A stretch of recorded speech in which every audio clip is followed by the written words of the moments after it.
today. We are going to read some nonfiction text cards. Before that, I have a really exciting text for you guys to read. Okay?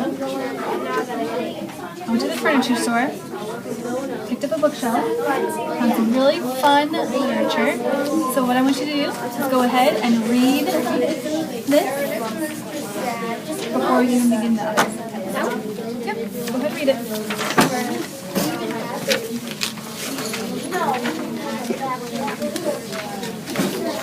Do you read these things? Just read it. It's so tiny.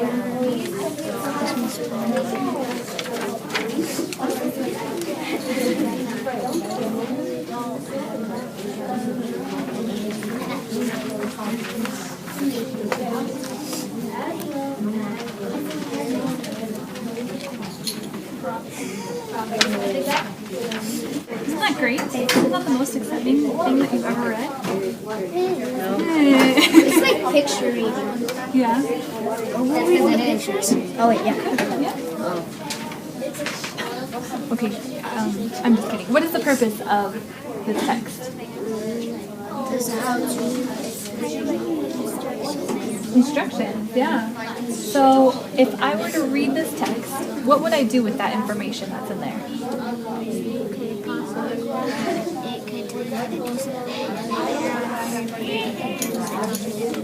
Okay, so it's teaching me how to build something, right? In this case.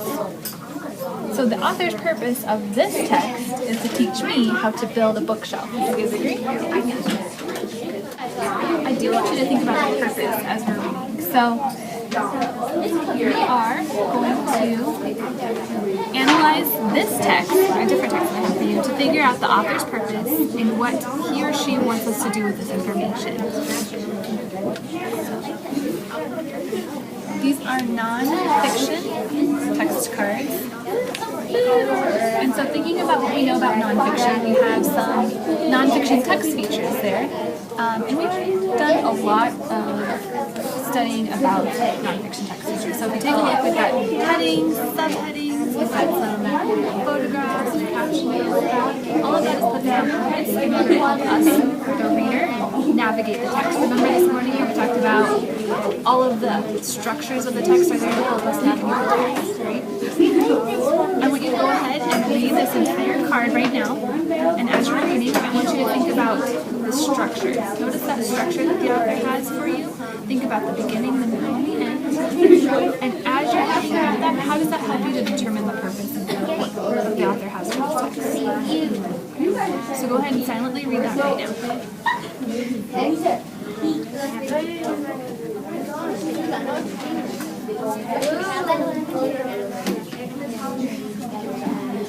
And then your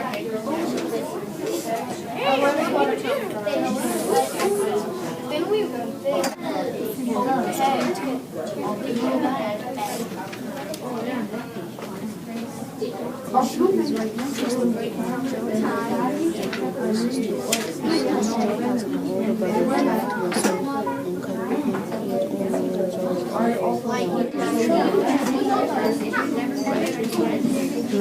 play young should establish a sacred order that continues through adulthood. A juvenile that never backs down when players turn will someday become the community pecking order. Excuse me. Right here where it says pecking order, what does that mean?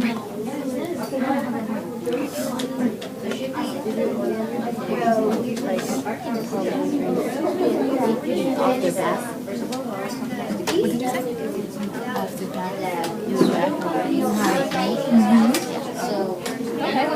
Okay. If we take a look at the rest of that sentence, or that section, a juvenile community dominant male. Let's keep going because you stopped right there, right? Continue reading. Females have their own pecking order too. However, adult female almost must always submit to adult males, even though ranking is perfect. Does that help you understand pecking order a little bit better?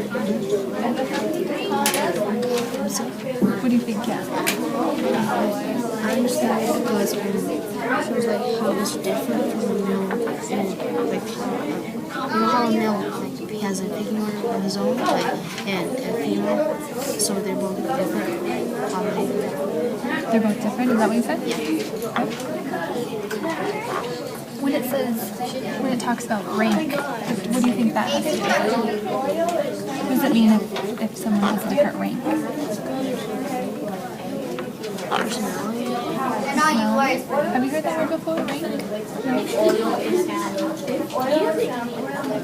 So if someone has a different rank, they might, if we think about, for example, people who are in groups and maybe someone who's a leader, they might have a little bit of a higher rank, right? Low rank is a person that doesn't do much probably. Sure, maybe. They're not quite as much of a leader? Sure. So if we think about pecking order and how it's related to rank, does that help you out at all? Oh, so the male has the higher rank of the pecking order, and the women have the females have the lower rank. Oh, nice job. Go ahead and read that last paragraph inside of your head. Okay. What I want you to do, three of you, I want you to go ahead and talk about the structure of the text, but also the author's purpose. How did that help you understand the author's purpose? So I think the purpose of this was so that way the author could get someone maybe more interested in studying chimpanzees' life, because like scientists say, chimpanzees are related to us, and so that way maybe they could get more interested in learning about chimpanzees. I agree.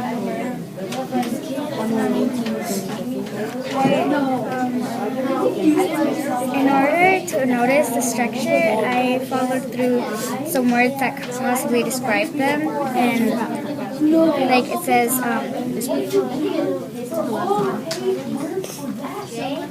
some of them were like some words they use to describe the chimpanzees, and also it says that how old they each are and how family members they are. Like Kiara said, they're so related to us, and I agree.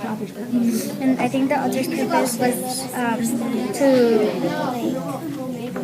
summarize how chimpanzees' life could be close to our lives.